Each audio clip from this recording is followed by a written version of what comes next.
Hola, ¿qué tal? ¿Cómo están ustedes?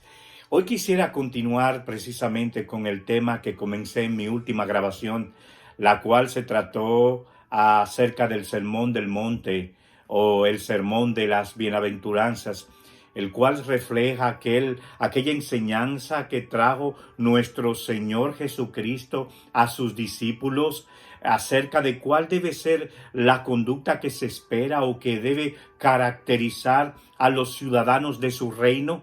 Jesucristo estaba enmarcando claramente a sus discípulos y también hoy a nuestros días cuál es la conducta que los ciudadanos del reino de los cielos deben exhibir, por la cual deben de vivir en contraste con la vida que viven aquellos que no son ciudadanos del reino de Jesucristo. Ayer empezamos viendo en el Evangelio de Mateo, capítulo 5, específicamente el verso número 3, que dice: bienaventurados los pobres en espíritu, porque de ellos es el reino de los cielos.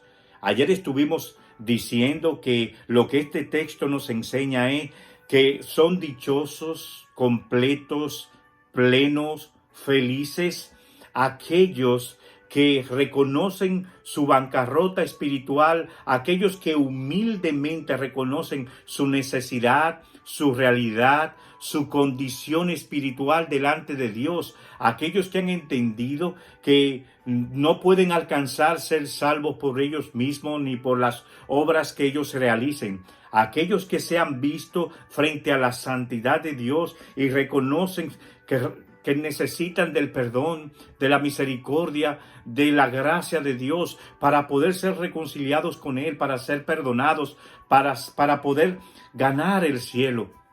Pobres en espíritu son aquellos que entienden que no hay nada que ellos puedan hacer por sí mismos para agradar a Dios, para alcanzar el cielo, que la salvación no depende de lo que yo haga, sino de lo que Cristo hizo por nosotros. De eso se trata, pobres en espíritu. Y dijimos que el texto aclara que solo para aquellos que reconocen esa condición, esa realidad, esa necesidad, que toman la decisión en humillación y en humildad y vienen delante de Dios implorando por misericordia, gracia y fe, solo para ellos está reservado el reino de los cielos. Eso fue lo que aprendimos en el versículo número 3.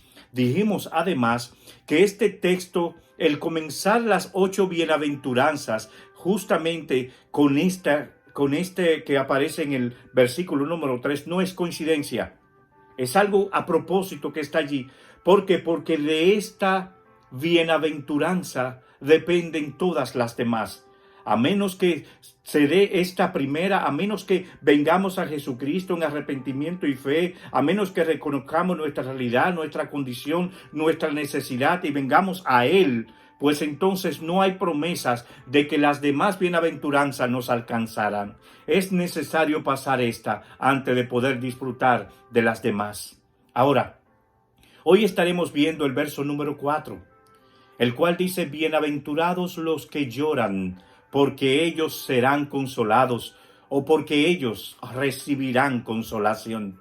Este texto es importante porque refleja cuál es la realidad, la expresión de nuestra decisión de venir a Jesucristo, de evaluarnos, de examinarnos a nosotros mismos espiritualmente y frente a nuestra condición delante de Dios, y a donde nos va a llevar esa evaluación. Por eso el versículo 4 no lo podemos separar del versículo 3.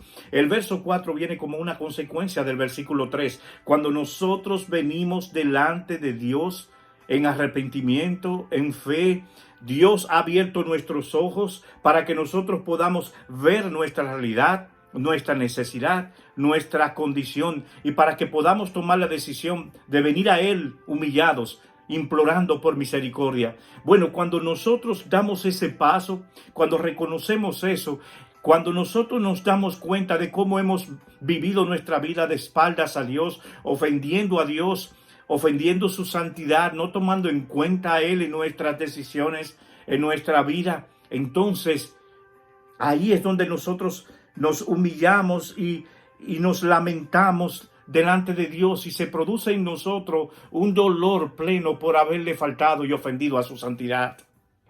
Dios envió a Jesucristo a morir por nosotros para perdón de nuestros pecados. Él no merecía padecer todo lo que padeció.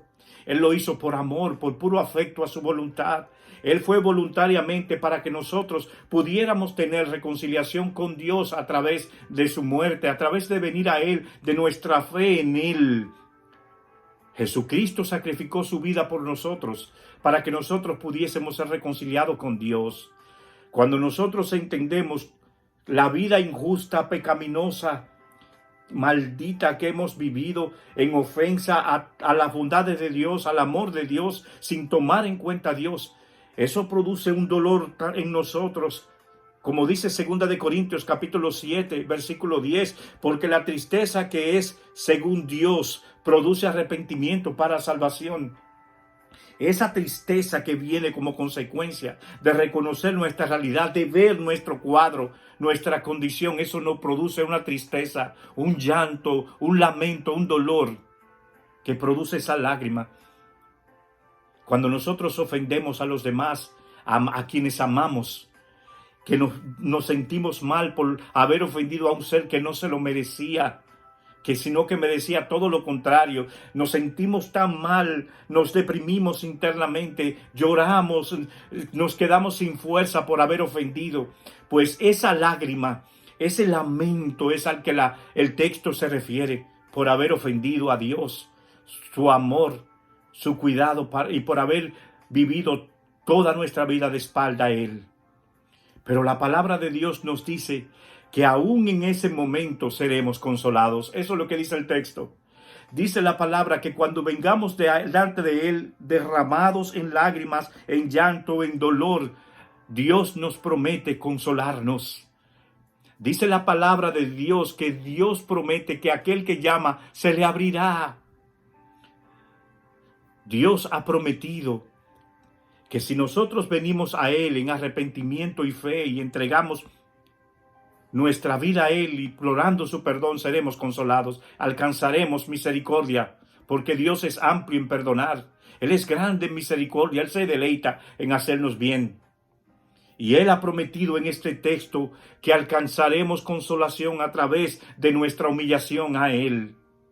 Seremos consolados. ¿Y qué significa ser consolados? Que seremos perdonados, que seremos salvados, que seremos reconciliados con Dios. Eso es lo que significa consolación.